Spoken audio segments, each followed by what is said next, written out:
વરસાદમાં ચકલીનું પ્લેન। જંગલમાં જોરદાર વરસાદ પડી રહ્યો હતો। દરેક પક્ષી પોતપોતાના માળામાં બેઠા હતા। ગોપુ બોલ્યો, પપ્પા, મેં તમને ગઈકાલે જ કહ્યું હતું કે અનાજ પતી ગયું છે।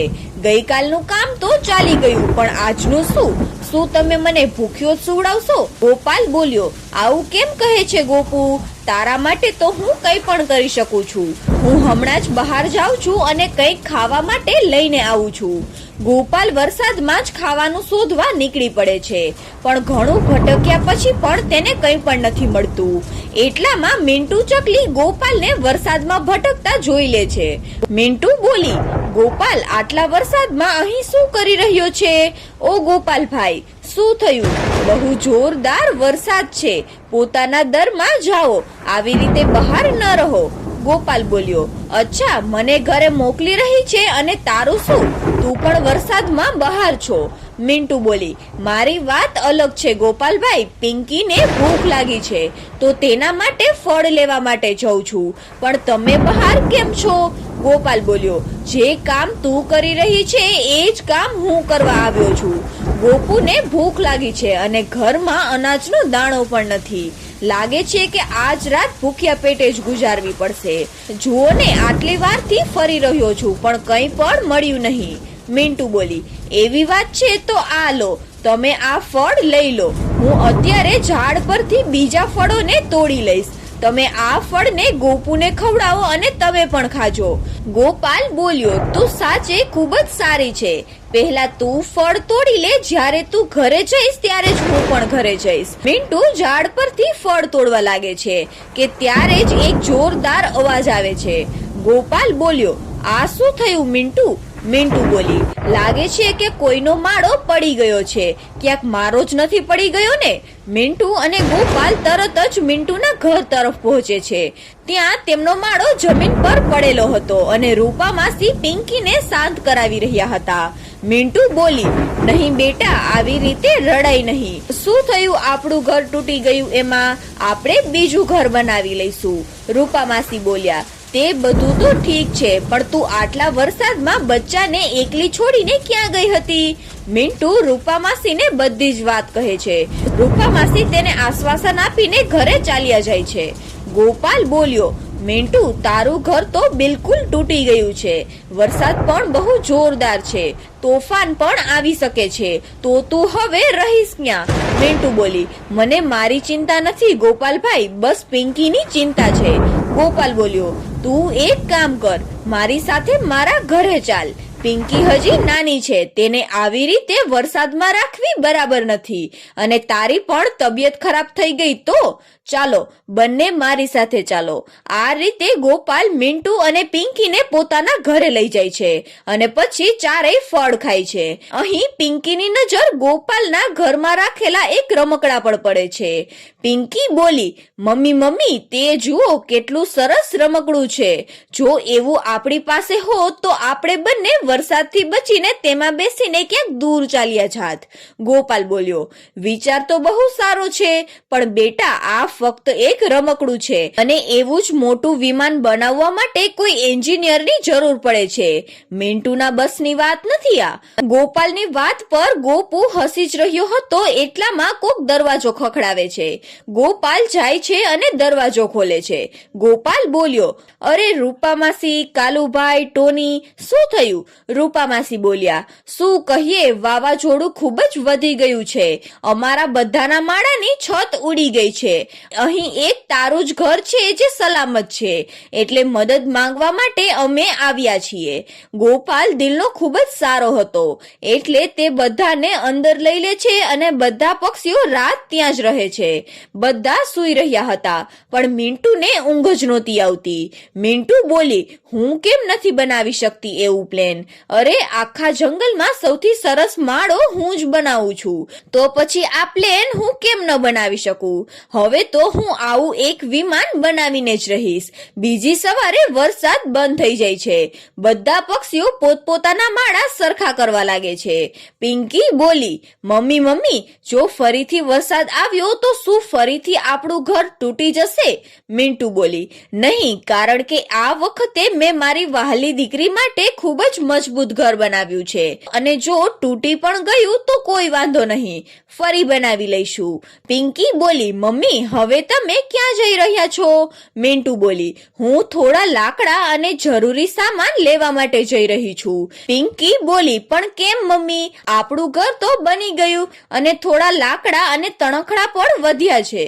મિન્ટુ બોલી, હા પણ તારી મમ્મી હવે એક એવું જ પ્લેન બનાવવાની છે જેવું તે ગોપાલ અંકલના ઘરે જોયું હતું. પિંકી બોલી, સાચે જ મમ્મી? શું હું તેમાં બેસીને ઝૂલી શકીશ? મિન્ટુ બોલી, કેમ નહીં, તારી સાથે તારી મમ્મી પણ ઝૂલશે. મિન્ટુ જંગલમાંથી સામાન ભેગો કરે છે અને પ્લેન બનાવવાનું શરૂ કરી દે છે. રૂપા માસી બોલ્યા, મિન્ટુ શું કરી રહી છે તું? બીજો માળો બનાવી રહી છે કે શું? પણ આ માળા જેવું નથી લાગતું. શું કરી રહી છે તું? મિન્ટુ બોલી, રૂપા માસી હું એક પ્લેન બનાવી રહી છું. રૂપા માસી બોલ્યા, પ્લેન? આ તો ખૂબ જ સરસ મજાક છે. શું તું પાયલટ બનીશ? રૂપા માસી મિન્ટુનો ખૂબ જ મજાક ઉડાડીને ચાલી જાય છે અને આખા જંગલમાં ઢીંઢોરો પીટી દે છે કે મિન્ટુ પ્લેન બનાવી રહી છે. ત્યાર પછી એક એક કરીને બધા પક્ષીઓ તેમનો મજાક ઉડાડવા માટે આવે છે.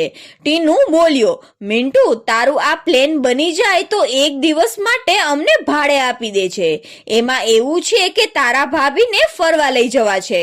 મિન્ટુ બોલી, પણ તમારા લગ્ન તો થયા જ નથી. ટીનુ બોલ્યો, હા તો તારું આ પ્લેન પણ ક્યાં બનવાનું છે? જે રીતે આ સપનામાં બની રહ્યું છે તે જ રીતે મારા લગ્ન પણ સ્વપ્નમાં થઈ ચૂક્યા છે. ગોપાલ બોલ્યો, મિન્ટુ ખોટું ના લગાડતી, હું તને બહુ માન આપું છું પણ આ પ્લેન બનાવવું તારા બસની વાત નથી. તું રહેવા દે, તું ઈચ્છે તો એક બીજો માળો બનાવી લે. ચમેલી બોલી, હા પ્લેનમાં પંખા તેમાં લગાવી દેજો તો ઉડવા વાળો માળો તો બની જ જશે ને તારો. મિન્ટુને ખૂબ જ ખોટું લાગે છે કે બધા પક્ષીઓ તેમનો મજાક ઉડાડી રહ્યા છે એટલે તે ઉદાસ થઈ જાય છે. એટલામાં પિંકી બોલી, મમ્મી તમે આવી રીતે ઉદાસ ના થાઓ. હું જાણું છું કે મારી મમ્મી આ પ્લેન જરૂર બનાવી શકે છે અને મને તેમાં જરૂર ઝુલાવશે. મમ્મી તમે બનાવો, મને પૂરો વિશ્વાસ છે કે આ પ્લેન જરૂર બનશે.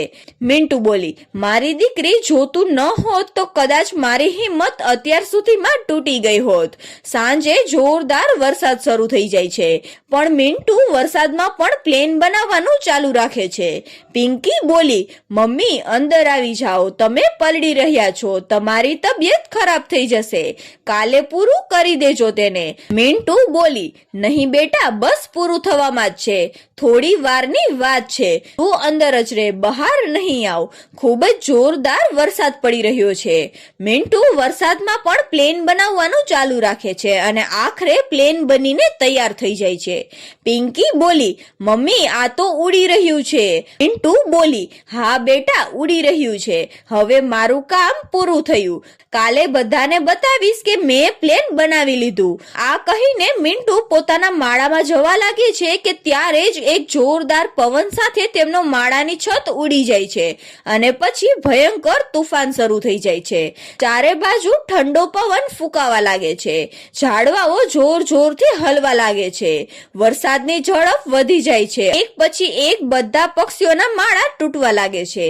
પિંકી બોલી, મમ્મી મને ખૂબ જ બીક લાગી રહી છે, આ શું થઈ રહ્યું છે?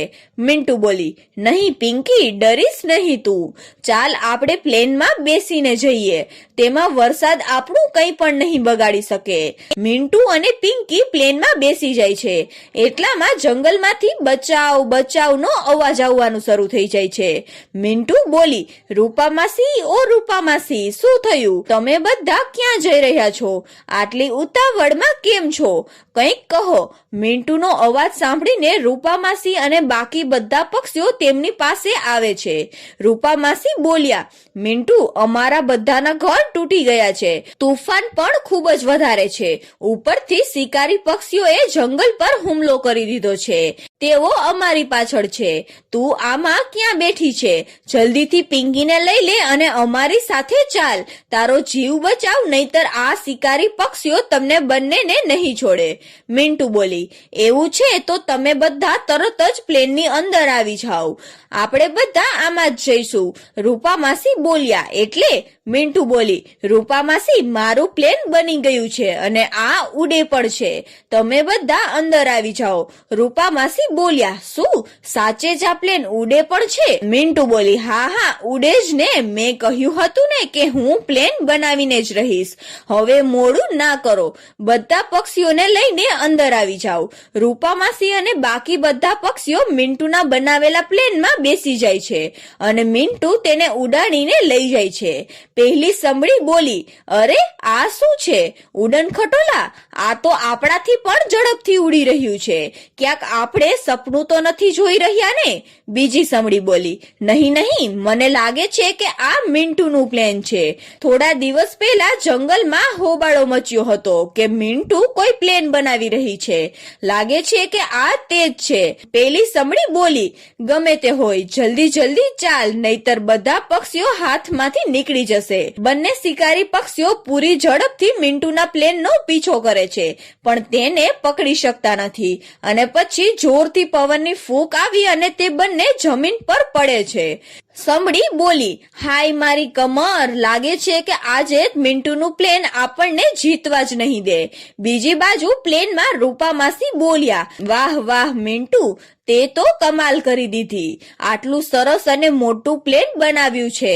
તું તો કારીગર નીકળી. ટીનુ બોલ્યો, હા, અમને માફ કરી દે મિન્ટુ. આજે જો તું અને તારું આ પ્લેન ન હોત તો અમને તુફાન અને શિકારી પક્ષીઓ મારી જ નાખત.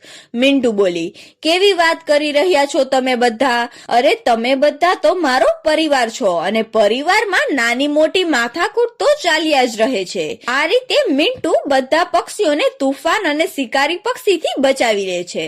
તો બાળ મિત્રો, આ વાર્તા પરથી શીખવા મળે છે કે કોઈ પણ કામ મુશ્કેલ નથી, બસ પોતાના પર આત્મવિશ્વાસ હોવો જોઈએ.